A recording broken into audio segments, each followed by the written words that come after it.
салом бинандагони гиромӣ, ахбори озодиро бо таҳаввулоти охирини ҷаҳон ва хабарҳо аз гӯшаву канори Тоҷикистон ман Зарангези Наврӯзшоҳ бо ҷамъи ҳамкорон тақдими шумо мекунем. имрӯз 19 сентябр аст ва дар барнома ин матлабҳоро дорем. таҳхонаи сар дар чоркӯҳи Исфара ҳаёти даҳҳо зану кӯдакро наҷот дод, вале оташ ба масҷиду мошини ёрии таъҷилӣ чанд хонаводаро мотамзада кардааст.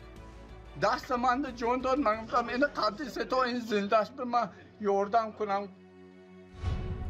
сокинони деҳаи сомониёни ҷамоати чоркӯҳ мегӯянд зери оташи тиру туфанг талош карданд хонаву заминҳояшонро ҳифз кунанд.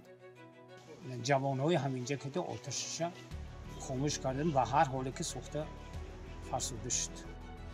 و شروع از ماه آینده در تاجیکستان نرخ برق بالا می رود. این تصمیم ساکنان را نگران کرده است. ما سویتمو شتا به پولای. یک اگریگاتور میمونن نه مازوت در کارای نه گاز در کارای. با اطلاع مقامات تاجیکستان و قرقیزستان وضعیت در منطقه‌های مرزی دو کشور آرام است. طرف‌ها با شمارش قربانیان درگیری مرزی و آسیب‌های آن مشغولند. مقامات تاجیکستان از وضع زخمیان در بیمارستان‌ها دیدن کردند. واقعه‌های اخیر چندین خانواده را در تاجیکستان به ماتم نشاند. ساکنان اصفهان میگویند نزدیکان آنها در منزلشان کشته و زخمی شدند. خانه‌ها پره یا قسماً ویران گشتند. با وجود اعلان آتش بس مردم در تشویشند. خبرنگار رادیوی آزادی در منطقه فرزان محمدی از جماعت چارکوه اصفهان گزارش می‌دهد. با گذشت 2 روز از مرگ چند عضو یک عائله آدمان در گرد این حولی جمع می‌آیند و از آن حادثه مدهش صحبت می‌کنند. بامداد روز 16 سپتامبر در همسایگی مسجد تگی صدای جماعت چارکو مهیاخان فیاضوف 53 ساله، دلنازه بهرامزاده 29 ساله، صداقت اکتمزاده 25 ساله، اسماء امردینزاده 6 ساله و عمران الهامزاده 5 ساله از ضربه گلوله انداز یا گرانتمیات جانب قرقیزستان کشته شدند. ماچیت مویا من ماچیت میشم بگرفته گیره زدن همه من سکورش زده های کردم که با هم برد تو درونی ماشینم سکورش زده های کردم که ماچیت میشم بگیرتلو 10 متر استر زدن که همین حادثه شد من چند تو کلا یا جان دیده های کردم و واسه برات دو بدود کرد دوستم که فردونم که دو بوده که کلاش من همین جانچم بالا کردم همین برابری بالا کردم میزده استوده همین کالش قطعش برآمده خونش برآمده دستمند جون داد من گفتم این قدیسه تو این زندهش به من یاردم کنم گفتم و بچه‌چی مایدیک بود گوشه همینجی گوشه طرف راستش به زدگی همه خون چاکیساست من همه به یاردم کنم گفتم آب زدمو بالکی واقعا به داده ماشین به من گفتم های کن تو تست اسکور برسون تو چند زخمی شده این حادثه را با ماشین یاری تجلی به بیمارخانه منطقه روان کردند، ولی از شدت زخم‌ها طبیبان آن را به بیمارخانه شهری بردنی شدند. صداقت اکتمزاده در بطنش طفل 8 ماهه داشته است، ولی در راه او و همراهانش دیگر باره هدف قرار گرفتند. نقلیات یاری تجلی بنگاه طبی جماعت سرخ که حامل زخمیان بود در اینجا نزدیکی پل چارباغ مورد حمله قرار گرفته است. به گفته شاهدان حال این حمله از جانب نظامیان که واقع در دهه قراباغ ناحیه بادکن بود صورت میگیرد. در نتیجه این حمله زخمیان با حساب طبیب و راننده آن در جای حادثه به هلاکت میرسند. کارگری و چیزی میگو سود اکسپرتی اصفهان کتی من با بستگی همه مرده های آدرنی وای من خودم گرفتم پوگز سوختگی خوکستر من حسابی کفان کرده گیتا آورده گور کردم معلومه و این موبا یکی و این سخت همین مصیبت سخت من به تقوی دختر میشدم جانوی من مرده برا. ساکنان میگویند در ماشین یاری تجلی بیش از 5 نفر بودند. همه آنها را طبیب کمالالدین اشورف و راننده حسنبای ولیف به شفاخانه می بردند، اما به بیمارستان نرسیدند. ما اکن کار بود برا سهاری بعد اسمیناش بده اسمینه اسکول نبود هر بالاخره گفتم اونجا جنگ شروع کرد اینجا باید نرو با خدمت مو باید خدمت کردم و دارم هر فوتا دادیم برا مو هم شهر برا ما به کجا میرفتیم مو هم برو برا هر وقت الگوریسی کار شده مثلا جسدی باشه مو هم ندیم که الگوریسی میشه حالا چند زخمی دیگری آن حادثه در محله تگی صده حالت وزنین دارند. دخترم دیوانه باید نمیتونه او خور رفته است دو بچه خونه منده یک تو دخترچه نخوشتنه تیر خورگی یک کودکی یک نیم سالش رفتم چسبه اوی میفته تی اوی هم بر او همین عروی انسانگری ها و فکر انسان عقل سالم این کار نکردنش در کار برادرها بی حد نمیدونم اون نیامون خریدارم که لوک چی که باشه این کار کردن در کار مردم اینجوری گناهکار نیست من همین کتی من موعظه دادم من اون چیزایی من همین چیزا بینی در چندین محله و دهه چارکو خانواده ها ماتم دارند. بهرام حکیموف معلم دهه خواجه علا و ساکن 51 ساله ایسوره هم در آن روز کشته شده است.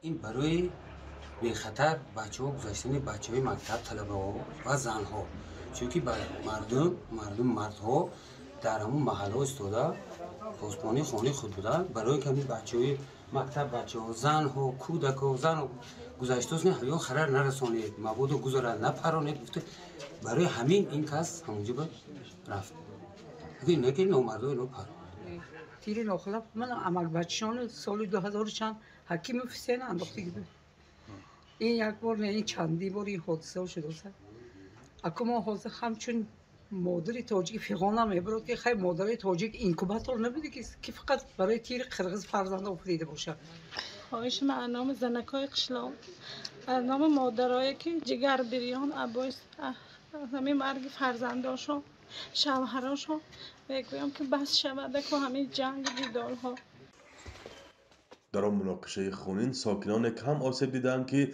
خود را پناه کردند و یا به جای بیخوف گریختند. تهخانه سرد عثمان بابایف در محله چشمسار چارکو جان دهها زن و کودکان را نجات داده است. زن و کلیدون که پدر جو کردیم بعد برامدیم که زنکو داد بیدو بعد تمام کودک همین گرد و اطراف و زنها ضعیفه همین پدر قریب 150 تا زنکو بچه ها یوش جو کرد همینجا به صدا خودمو نظارت کرد سالیم که بیرم برنه بروی تو گفته پدر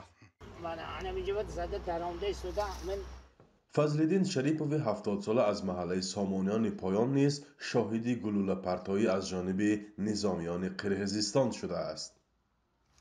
16 چیسلی سپتامبر ساعت‌های 4:15 ما در همین کاپا هم خواهم رفتم که چولی کمپر با خوب کردیم دیگه سناریت پرونده من این سناریتش آمده من این باقی همین وایب غلطه همین کمپر 3 روز 4 روز بعد بالنیسان ده کسلی اینفارکت گرفتار شد. این نوبت نیز اساساً حولی‌های ساکنان سامانیان بالا و پایین تخریب شدند. به حساب ساکنان بیش از 20 خانه پره و قسماً ویران شده و سوختند. خانه حاکم جان بازارف نیز یکی از آنهاست. 2 ساعت پس ما همین کوچه با آمدیم که علا برامساز دود کرساز خیر طرز حشر همین جوانهای همینجا که تو آتشش خاموش کردن و هر حالی که سوخته فرسوده شد. حکومت ولایت سوخت با نشر بیانیه پیامد درگیری در مرز تاجیکستان با قرقیزستان از سازمان‌های بین‌المللی و منطقه‌ای خواسته است به حادثه بهای درست و حقیقی دهند. ضربه زدن به خانه‌های مردم آسایشته جنایت جنگی به شمار می‌رود. طرف قرقیزستان که نظامیان تاجیکستان را به حمله عیبدار می‌کنند این واقعیت را شرح نداده است. طرف تاجیکستان تنها روز 18 سپتامبر گفت آثار درگیری در دهه‌های نزد مرزی ایسفره بیانگر آن است که جانب قرقیزستان با تمام نمود سلاح‌های وزنین و آتشفشان انشاءات غیر نظامی و به خصوص خانه‌های مردم را زده است. عین ادعا را جانب قرقیزستان دارد. وزارت کارهای خارجه آن کشور 18 سپتامبر گفت می‌توانند عکس و نوارهای زیادی را برای ارزیابی پیشکش کند. روز 14-17 سپتامبر در سرحد تاجیکستان و قرقیزستان درگیری سر زد. از دو طرف ده‌ها کس کشته و زخمی شدند. فرزا محمدی، رادیو آزادی، شهر اسفره. گزارش بود درباره پیامد مناقشه مرزی. خبر و تحولات دیگر از حادثه‌های اخیر در مرز تاجیکستان و قرقیزستان را همکاران ما پیگیری دارند و بیننده عزیز شما می توانید گزارش‌های ویدیویی و عکس و خبرها را از سامانه‌های آزادی پیدا و تماشا کنید. برنامه را بعد از یک آگاهی مهم ادامه می‌دهیم. بیننده گرامی، ساعت پخش برنامه‌های تلویزیونی رادیوی آزادی از روز 1 اکتبر تغییر می‌یابد. از آن روز به بعد پخش مستقیم برنامه اخبار آزادی ساعت 19 و یا 7 شام به وقت دوشنبه و ساعت 17 به وقت مسکو آغاز می‌یابد. لطفاً یادداشت کنید و به دوستانتان هم برسانید و با رادیوی آزادی بمانید. سر از 1 اکتبر امسال نرخ استفاده قوه برق در تاجیکستان برای اهالی بالا برده می شود. قرار حکومت در این باره الکی صادر شده تنها کارخانه آلومینی تالکو استثنا می باشد. مقامات تا حال سبب‌های قیمت شدن برق را شرح ندادند، اما پیشتر گفته بودند نرخ‌های فعلی خراجات تولید برق را نمی‌پوشاند. تصمیم بالا بردن نرخ برق در پیش‌روی زمستان در حالی است که همه‌ساله در فصل سرما ساکنان ناحیه‌های کشور از کمبود برق شکایت می‌کنند. مولا رجب یوسفی جزئیاتی بیشتر دارد. قرار حکومت درباره بالا بردن نرخ استفاده برق 31 آگوست امسال تصویب شده 13 سپتامبر رسما نشر شد. بر اساس این قرار از روز 1 اکتبر اهالی برای هر کیلووات ساعت برق 26 درم پرداخت خواهند کرد. تا این دم اهالی برای هر کیلووات برق 22 درم میدادند، یعنی هر کیلووات ساعت برق 4 درم قیمت تر شده است. در قرار حکومت آمده است بجز از کارخانه آلومینی تالکو برای دیگر گروه استفاده برندگان برق قیمت می شود. از جمله برای کارخانه های صنعتی 60 درم، برای کارخانه های بودجوی 26 درم، برای نساز های آبکشی در بهار و تابستان 9 درم و در تیر ماه و زمستان 26 درم. در برابر تالکو اینچنین کمبینت متالورژی تاجیکستان نیز برق را در فصل تابستان با نرخ امتیازناک دریافت می کند، در حالی که دیگر کارخانه های صنعتی موظفند برای هر کیلووات برق از 1 اکتبر 60 درم پرداخت کنند. کمبینت متالورژی تاجیکستان در فصل تابستان برای هر کیلووات برق 10 درم می پردازد. طبق خبرهای رسمی فرمایشگر کمبینت متالورژی تاجیکستان شرکت فراز می باشد.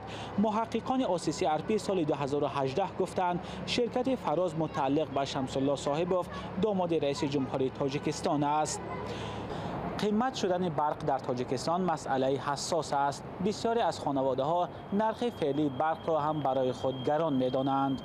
خود کم بغل تا وزبینه دمی بود و اشتاشت بود نیست، هیچ که کار نمیکنه، اولی کمه،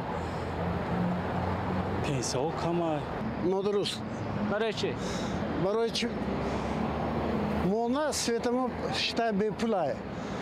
یک اگریگاتور میمونن نه مازوت در کاره، نه گاز در کاره، هیچ در کار نمو بکو.